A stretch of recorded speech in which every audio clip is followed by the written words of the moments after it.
ছুঁয়ে দিলে হাত আমার কি যে হয়ে যায়। তৌহিদ আফ্রিদির সঙ্গে প্রেমের গুঞ্জন, অতীত নিয়ে মুখ খুললেন দিঘি। হ্যাঁ দর্শক, আজ আমরা কথা বলবো প্রাক্তন শিশু শিল্পী ও বর্তমানে চিত্রনায়িকা প্রার্থনা পারদিন দিঘির সাড়া জাগানো এক নির্ঘণ্ট নিয়ে। তৌহিদ আফ্রিদির সঙ্গে প্রেমের গুঞ্জন এবং সেই অতীত মুহূর্তগুলো।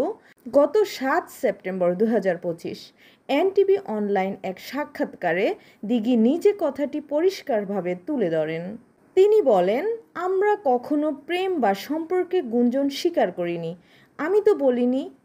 আর ও তৌহিদ আফ্রিদি তো আরও বেশি স্ট্রিক্ট ছিল বিষয়ে।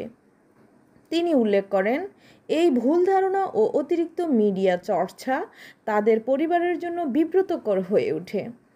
এমন এক মুহূর্ত ছিল যখন তারা 1 থেকে 1.5 বছর কথাই বলেনি ঠিকমতো, দেখা করাও বন্ধ করে দিয়েছিলাম। এর আগে নিধান ছিল এই গুঞ্জন নতুন নয়। 2024 সালের